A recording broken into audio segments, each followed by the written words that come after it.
ನೀವೆಲ್ಲ ಡೈಲಿ ಶಾಲೆಗೆ ಬರ್ತಿದ್ದೀರಲ್ವಾ? ಇದನ್ನ ಹಾಕಿದರೆ ಇಲ್ಲಿ ಗೊತ್ತಿದೆ ಇದು ಏನು ಅಂತ? ಏನಿದು? ಫೈರ್ ಎಕ್ಸಿಕ್ಯೂಷನ್ ಅಲ್ವಾ? ಸೊ ಇದು ಏನಕ್ಕೆ ಯೂಸ್ ಮಾಡ್ತೀವಿ ನಾವು? ಬೆಂಕಿ ಬಂದಾಗ ಇದನ್ನ ಯೂಸ್ ಮಾಡ್ತೀವಿ. ಹಾಗಾದ್ರೆ ಇದ್ರ ಒಳಗಡೆ ಏನಿದೆ? ವಾಟರ್ ಮಿಸ್ಟ್ ಇದೆ. ಏನಿದೆ ಒಳಗಡೆ ಇದರಲ್ಲಿ? ನೈಟ್ರೋಜನ್. ಯಾವ್ದಿದೆ? ಏನಿದೆ?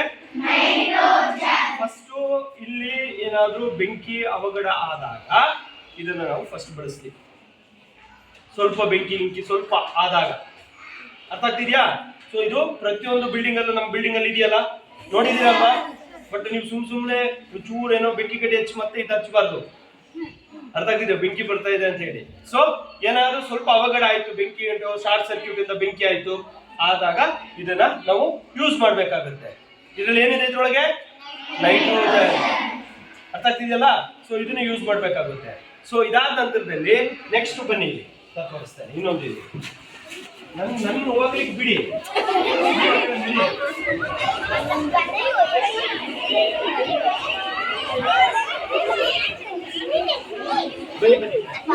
ಸೊ ನೋಡಿ ಸರ್, ಕರೆಕ್ಟ್ ಅಲ್ಲ? ಕಾಣಿಸ್ತಾ ಇದೆಯಲ್ಲ? ಪೈಪ್ ಅಂತೀರಿ. ಯಾವ ಪೈಪು?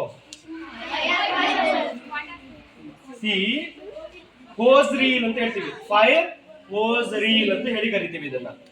ಆಯ್ತಾ? ಇದ್ರಲ್ಲಿ ನಾವ್ ಏನ್ ಮಾಡ್ತೀವಿ? ಪ್ರೆಷರೈಸ್ ಅಲ್ಲಿ ನೀರನ್ನ ಬಿಡ್ತೀವಿ. ಇದ್ರಲ್ಲಿ ಪ್ರೆಷರೈಸ್ ಅಲ್ಲಿ ನೀರು, ಇದ್ರಲ್ಲೆಲ್ಲ ನೀರ್ ಇರ್ತದೆ. ಅರ್ಥ ಆಗ್ತಿದ್ಯಾ? ಇದರಲ್ಲಿ ನಾವೇನ್ ನೋಡ್ತೀವಿ?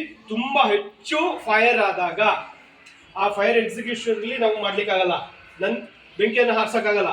ಅವು ನೀವು ನೋಡಿದಿರಲ್ವಾ? ಫೈರ್ ಇಂಜಿನ್ ಬರುತ್ತೆ ತಾನೆ, ಬೆಂಕಿ ಆದಾಗ ಬರುತ್ತೆ, ಅನ್ಕೊಂಡ್ ಬರುತ್ತೆ ತಾನೆ. ಬಂದ್ಬಿಟ್ಟು ಏನ್ ಮಾಡುತ್ತೆ? ಅದು ತಗೊಳುತ್ತಾ? ಅಲ್ಲ ನೀರ್ ತಗೊಳ್ತಾರ? ನೀರ್ ತಗೊಂಡು ಫೈರ್ ಮಾಡ್ತಾರಲ್ವಾ?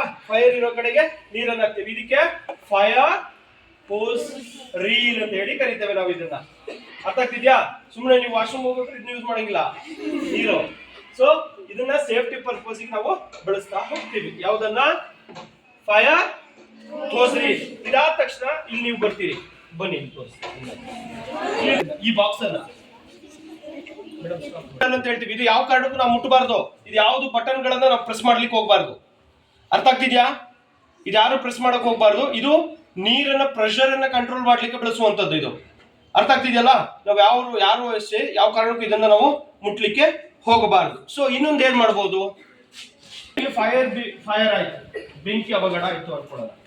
ಈಗ ನೀವೆಲ್ಲ ಹಿಂಗಿದ್ದೀರಲ್ವಾ? ಒಬ್ಬರನ್ನೊಬ್ಬರು ತಳ್ಕೊಂಡು ಓಡಬಾರ್ದು, ಗಾಬರಿ ಮಾಡ್ಕೋಬಾರ್ದು. ಅರ್ಥ ಆಗ್ತಿದ್ಯಾ? ನಮಗೆ ಮೈನು ಈಗ ನಿಮ್ಮ ಅಕ್ಕಪಕ್ಕದಲ್ಲಿ ಏನಾದ್ರೂ ಬೆಂಕಿ ಅವಘಡ ಆಯ್ತು, ಅವಾಗ ನಾವು ಫೈರ್ ಇಂಜಿನ್ ಗೆ ಫೋನ್ ಮಾಡ್ಬೇಕು. ಫೈರ್ ಇಂಜಿನ್ ನಂಬರ್ ಎಷ್ಟು? 101. ಎಷ್ಟು? 101. Fire engine number. ಯಾವುದೇ ಮೊಬೈಲ್ ತಗೊಂಡು 101 ಗೆ ಫೋನ್ ಮಾಡಿದ್ರೆ ಟಕ್ಕಂತ ಅವ್ರಿಗೆ ಕನೆಕ್ಟ್ ಆಗುತ್ತೆ, ಅವರು ನೀವು ಇರೋ ಪ್ಲೇಸ್ಗೆ ಬರ್ತಾರೆ. ಅರ್ಥ ಆಗ್ತಿದ್ಯಾ? ಆಮೇಲೆ ಯಾವುದೋ ಹಾಸ್ಪಿಟಲ್ ಅಲ್ಲೋ ಯಾವುದೋ ಮಾಲ್ಗಳಿಗೆ ಎಲ್ಲೋ ಹೋಗಿರ್ತೀರಿ ಅನ್ಕೊಳ್ಳೋಣ. ಅಲ್ಲಿ ಫೈರ್ ಇಂಜಿನ್ ಫೈರ್ ಏನಾದ್ರು ಆಯ್ತು ಅಂದಾಗ ಯಾವುದೇ ಕಾರಣಕ್ಕೂ ಲಿಫ್ಟ್ ಅನ್ನ ಬಳಸಬಾರ್ದು. ಲಿಫ್ಟ್ ವರ್ಕ್ ಆಗೋದು ಯಾವ್ದ್ರಿಂದ? ಪವರ್ ಸಪ್ಲೈ ಇಂದ ಅಲ್ವಾ?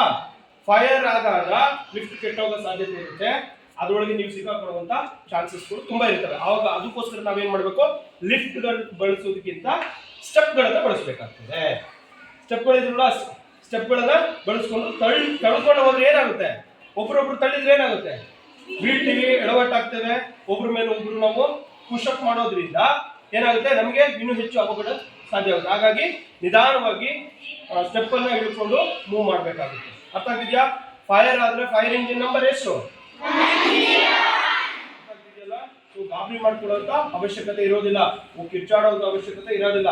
ಅಕ್ಕಪಕ್ಕದಲ್ಲಿ ನಿಮ್ಮ ಪೇರೆಂಟ್ಸ್ ಗಳು ಯಾರ ಇದ್ರೆ ಅವ್ರಿಗೆ ಇನ್ಫಾರ್ಮೇಶನ್ ಕೊಡ್ಬೇಕು. ನಿಮ್ಮಲ್ಲಿ ಏನಾದ್ರು ಮೊಬೈಲ್ಗಳಿದ್ರೆ ತಕ್ಷಣ 101 ಗೆ ಫೋನ್ ಮಾಡಿ ಏನ್ ಮಾಡ್ಬೋದು? ನೀವು ಅವರನ್ನ ಇಂಥ ಜಾಗದಲ್ಲಿ ಬೆಂಕಿ ಅವಘಡ ಆಗಿದೆ ಬನ್ನಿ ಅಂತ ಹೇಳ್ಬೋದು.